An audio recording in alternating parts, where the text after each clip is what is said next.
दिल पे लगेगी तभी बात बनेगी। सुमन पढ़ी लिखी, समझदार और आत्मसम्मानी लड़की थी।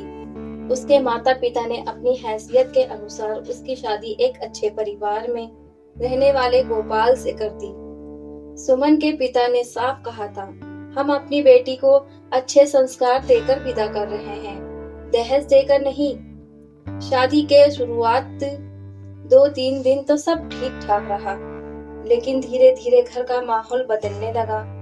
एक सुबह सुमन की सास ने ताना मारते हुए कहा, आजकल लोग बेटी की शादी तो कर देते हैं, लेकिन दहेज देना भूल जाते हैं।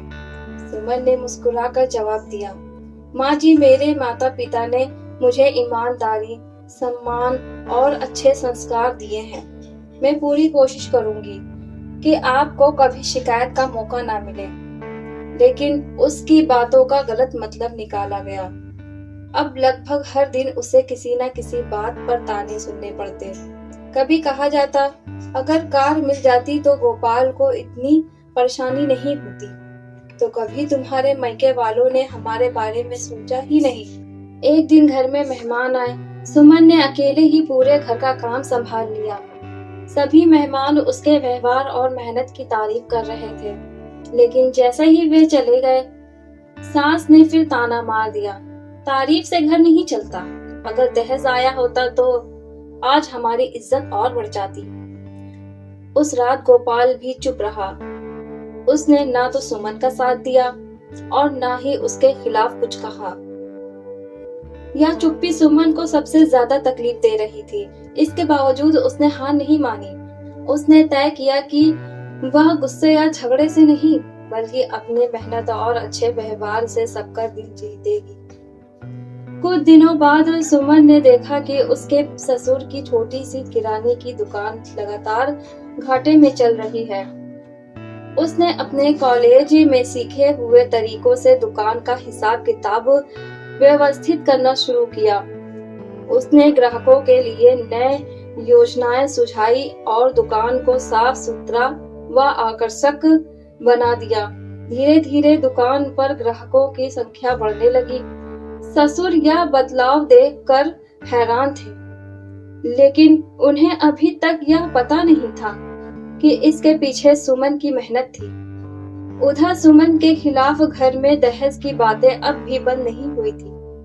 अगली सुबह ससुर दुकान पर पहुंचे तो उन्होंने देखा कि पहले से कहीं ज्यादा ग्राहक सामान खरीदने आ रहे थे। पुराने ग्राहक भी वापस लौटने लगे थे।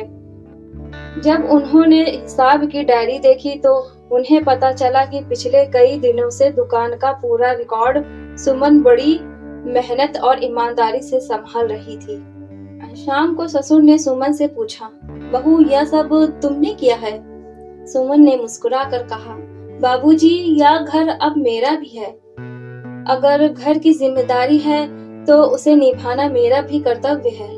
ससुर की आंखें भर आई। उन्हें पहली बार एहसास हुआ कि जिस बहू को वे दहेज के तराजू में तोल रहे थे, वही इस घर की सबसे बड़ी ताकत बन गई थी। उसी समय दुकान का पुराना ग्राहक वहां आया और बोला, भाई साहब, आपकी बहू बहुत समझदार है। उसकी वजह से आपकी दुकान की पहचान फिर से बन गई है। ऐसी बहू किस्मत वालों को ही मिलती है। यह सुनकर गोपाल का सिर शर्म से झुक गया।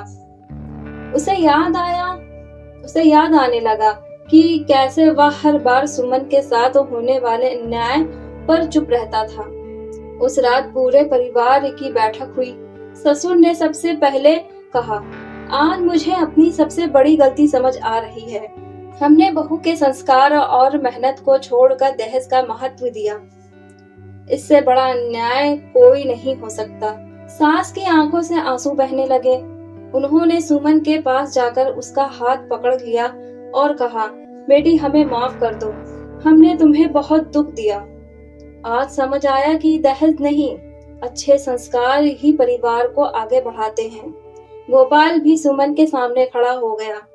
उसने कहा, मैंने तुम्हारा साथ नहीं दिया, यह मेरी सबसे बड़ी भूल थी। आज से मैं हर परिस्थिति में तुम्हारे सम्मान और अधिकार के साथ खड़ा रहूंगा। सुमन ने किसी से कोई शिकायत नहीं की। उसने केवल इतना कहा, रिश्ते तब मजबूत होते हैं जब गलती मानकर उसे सुधारा जाए। अगर आज आप सबकी सोच बदल गई है तो यही मेरे लिए सबसे बड़ी खुशी है।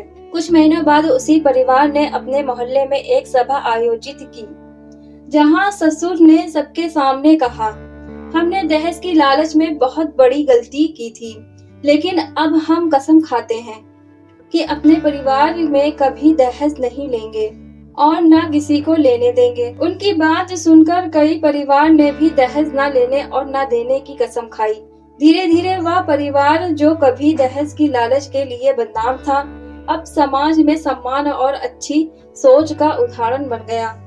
दहेज कभी किसी परिवार की खुशियों का आधार नहीं बन सकता। सम्मान, प्रेम, अच्छे संस्कार और आपसी विश्वास ही किसी रिश्ते की सबसे बड़ी दौलत होते हैं।